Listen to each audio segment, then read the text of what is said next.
Alright, thank you for clicking on the video. Welcome back to Resident Evil Relaxation, where I just talk about Resident Evil and relax. Of course, you're welcome to join me in the comment section below if there's anything you want to say about Resident Evil 2 or what you think of the video in general. That'd be absolutely amazing.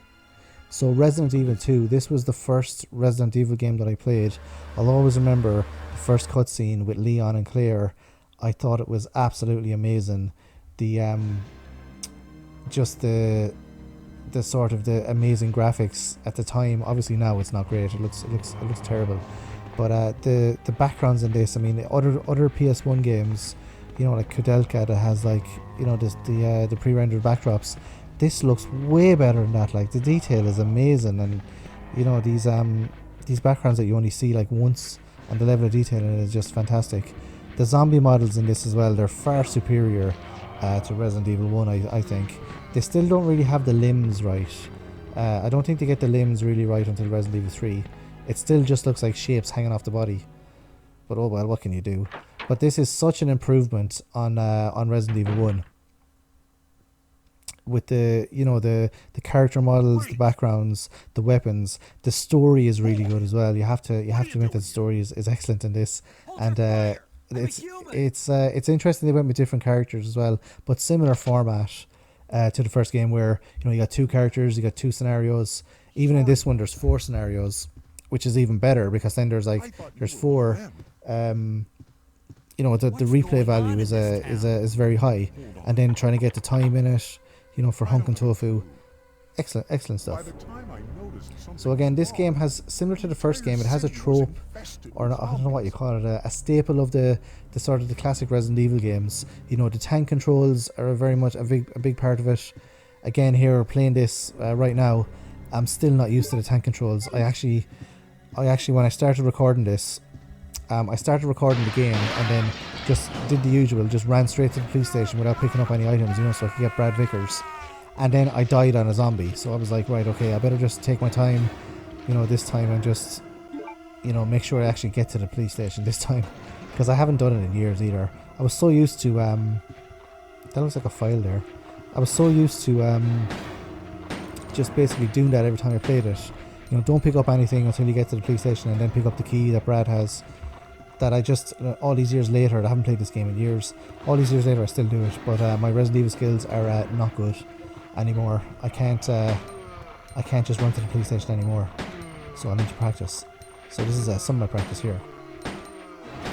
So again, if you look at these zombies here, they're all the same, but at least they do look a bit better than the ones in Resident Evil 1. Because the ones in Resident Evil 1, they look like zombies from the 1950s or 60s. They really look like the Dawn of the Dead zombies. Where these zombies here, these are more like everyday zombies, if that makes any sense. Yeah, so the trope, not the trope, but the playstyle, or the similar thing that the first few Resident Evil games have, is the tank controls, but also it's the sort of the central area where you the central hub area, if you will, where you kind of have to frequent a lot. So I'm just going to have a look around here. I don't normally get this shotgun, which is strange. There's only 4 shots in it, but that'll do for the upcoming liquor. So I'll take that liquor out in the first area. So yeah, I never see this. I normally just breeze past it, and by the time I'm out here, you know, you just you hear the window breaking, and you hear poor Kendo getting shot. I really thought in the remake they could have made more of Kendo as well. I know he has his own mission, but you only see him very briefly, and he gives you the key. Well, you meet him in Resident Evil 3 as well, but in Resident Evil remake, sorry. But I really thought they could have made more of it. You know, they could have had him like as a character, or they could have had Brian Irons as a character as well, and not just these sort of throwaway characters. I know in horror films they have a lot of characters that die, but you know, you have these like really kind of fan favorite characters like Kendo. Well, Brian Irons wouldn't be a fan favorite, but Kendo definitely a fan favorite. So you know, they missed their opportunity to do fan service in the remake. But as regards this game, if we speak about initially we speak about the graphics on this game, so they are a big step up from the first game. I love that when you have the pause screen as well, the status screen, you have a picture of the character. That's something they left out of a couple of the Resident Evil games.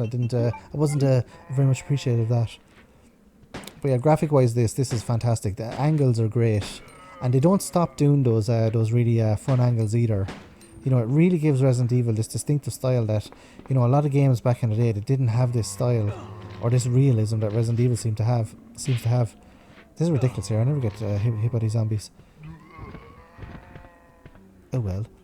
Yeah, it just doesn't have the realism that this game has, because it's very, very, like, you know, you could actually come across these backgrounds fairly easily, whereas in other games you're not really going to.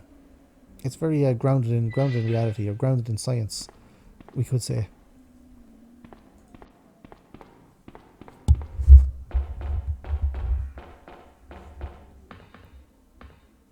So graphic wise, absolutely top drawer. Now another thing as well, a lot of people forget about the Resident Evil games, because the graphics just blow you away, but it's the quality of the sound as well. There's lots of atmospheric sounds, even the small sounds, you know, like the items that you pick up, or the selecting of the items. It's excellent. It's really iconic as well. Like, you know, if you hear that sound, you know exactly what it is. The bullet sounds, in my opinion, the bullet sounds in Resident Evil 1 and 2 are not very good. They're not loud enough, and there's not that much it doesn't seem to be that much punch behind them. Even the Magnum as well, you know, you've got Leon's normal Matilda gun.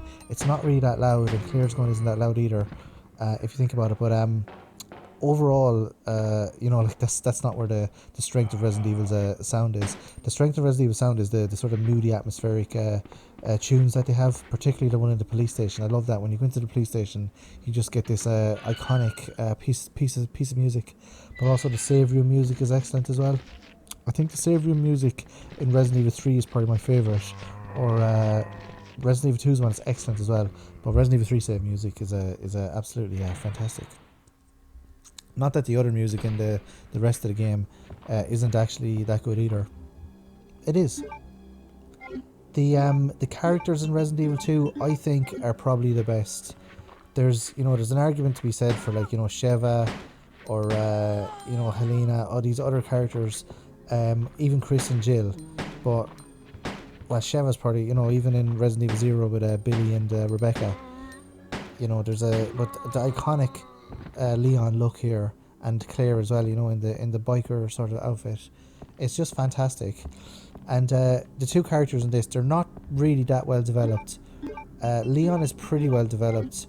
You know, he's a rookie cop, but he's kind of altruistic. You know, he wants to help people, he wants to help Marvin, etc., and Sherry as well, and Ada, even though she betrays him and stuff. But Claire is kind of she's after her sister. She's searching. There's like a theme of traveling through the whole game, because you only really stay in the police station, but then you move away from the police station. Then you're kind of, you don't go back to a lot of locations apart from the central place in the police station, which I think is one of the classic the classic hallmarks of classic Resident Evil. Classic hallmark of classic Resident Evil. It's not a trope, I don't know what you call it. It's just like a mechanic. Just like tank controls are a mechanic of Resident Evil, also having that central area that you have to frequently run past. It's in Resident Evil 1, Resident Evil 0. Not so much in Resident Evil 3 though. I suppose you have the town in Resident Evil 3, because you're running around the town, and there is that bar that you find Brad in. You do have to run quite beside that, but it's not as iconic as the main mansion in Resident Evil 1, or the main police area in Resident Evil 2. So the characters in Resident Evil 2, Leon is an excellent character. He's probably the most popular character in Resident Evil. He's after going through a lot of changes in his character though. He's a lot more kind of action hero-y. Once you get to Resident Evil 4, he's just a total action hero, and I think that's a lot to do with the translation from Japanese to English. Like, if you look at the English subtitles in Resident Evil 4, like, he doesn't say bingo on that part where he's like, "Where's everyone going, bingo?" That was sort of added in later, so he does have these sort of like lines that he doesn't have in this game, that he does in 4 and 6 as well. So in this game he's far more realistic, I think, whereas in the later games he's much more of an action hero. But like, characters have to develop, that's understandable, particularly like, you got to remember, there's probably like people in boardrooms, like experts saying like, how can we make this character appeal to the majority, so I don't know. About 2 months ago. Leon is an excellent character, one of my favorites. Claire, I really like Claire. I actually prefer Claire's scenario. I know Leon's, I think it's Leon B is canon, and I'm not 100% sure. Open to correction on that one. But Claire's scenario is really good, even with her crappy bow gun. I've never liked the bow gun. I've always preferred the shotgun. But her grenade launcher is good as well. But her scenario where she's looking for Chris, and then although the sherry bit is just awful, like what can you do? Where she's looking for her brother, but then there's numerous times where she could actually, you know, like she receives a fax, or you receive a fax when you're in the STARS office. You could send a fax, you know, like so, or she receives a, I don't know, is it a call on the switchboard? I can't remember now, but you know, she's looking for Chris, and then it's kind of left ambiguous at the end. Until Code Veronica, when she gets kidnapped, and then Chris, you know, arrives again.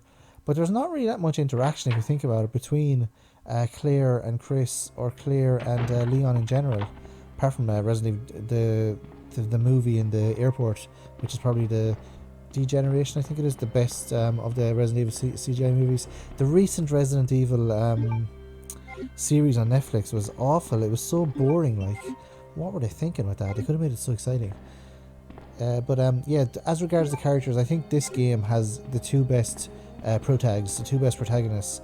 Although you could, you know, obviously you could make the argument how Resident Evil 1, Chris and Jill, you know, very iconic. And maybe, you know, in later games, I know Resident Evil 6 has them all, apart from, well, it doesn't have Claire. It does have most of them. And, you know, in Resident Evil 2 Remake, I know they don't have the, you know, all the scenarios in Resident Evil 2 Remake, which was quite disappointing for us hardcore fans of Resident Evil 2, but they did a good job anyway. So then, what's often remarked about Resident Evil 2 is the kind of the quality of the story. A lot of the stuff is kind of left to your imagination, you know, like whether Irons is like a serial killer or not, or, you know, like what exactly is Ada's role in the whole story. So you could call them plot holes, or you could call them, you know, lost in translation from Japanese to English, from Japanese to other languages, etc. But the story overall is fantastic. I've always enjoyed it. That's one of the things that keeps bringing me back to Resident Evil, is the stories, and it's that sort of B-movie story. So that's one of the reasons, or one of the, you know, significant factors, is when Resident Evil made the change to like be an action game, I think it kind of lost something. So it lost kind of the B-movie and became like that's a really good angle there. It lost the B-movie and became like more of a horror, an action game. So I don't know, it changed around, which is what sort of Resident Evil 7 kind of brought it back to being like horror, but it went too far. In my opinion, it went from being a B movie to like, I don't know what Resident Evil 7 is. It's just like a load of boss battles. Still quite popular though, not as successful as Capcom expected. I believe they thought it'd sell far more copies of Resident Evil 7. So the story in Resident Evil 2, then you play as Leon Kennedy or Claire Redfield, and you're in Raccoon City. You're just thrust straight into the action and into the horror, and then you're sort of left to kind of figure stuff out yourself. You're not really given much guidance in the game as regards to what to do, so you're kind of left to your own devices. I prefer that. It's more of like a mystery, as opposed to the games of today where like there's an icon on the map, you know, run to that. They even give you an arrow if you get lost. Like Dead Space is like, you know, Dead Space is a prime example of it. You push the right trigger on the analog and it just, you know, puts the thing on the floor and tells you exactly where to go. So this one here is far more, not open, like, because it is quite closed, this game as well. You know, you can only go certain areas because the doors are locked. But in general, like, it is sort of, not create your own adventure, but, you know, it is sort of like up to yourself, and it is more of a mystery. I think a lot of people do consider these old Resident Evil games to be more like puzzle games as opposed to action games. I know you do shoot a lot of things, you know, and you have to weave your way around certain enemies as well, but it is a lot of puzzles. Obviously Silent Hill took it to the next level with the amount of puzzles, and the really difficult puzzles. At least Resident Evil puzzles are quite handy in general anyway. So that's my quick chat about Resident Evil 2. If you've played and like Resident Evil 2, I love Resident Evil 2. I could play it over and over again. It's excellent. I like taking my time with it as well and relaxing. As the title of the video suggests, I like to relax while I play Resident Evil 2. I can run through it really fast, well, not now, obviously, years ago when I was a Resident Evil 2 nut, I could run through it no problem. On hard mode, I was not for easy or normal mode, or sorry, normal mode. But yeah, I can't do that now because I'm just numb to the tank controls. I can't do the tank controls anymore. I need to practice it, and also I don't have the memory of Resident Evil 2, the exact route that I need to take and all that. I'd probably need to look at a guide if I was trying to speedrun it. So I just quite like to just kind of relax and play it.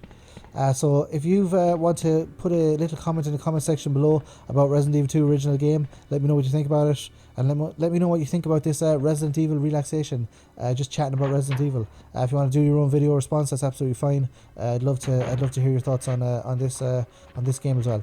So thank you very much for joining me, and I'll see you in the next video.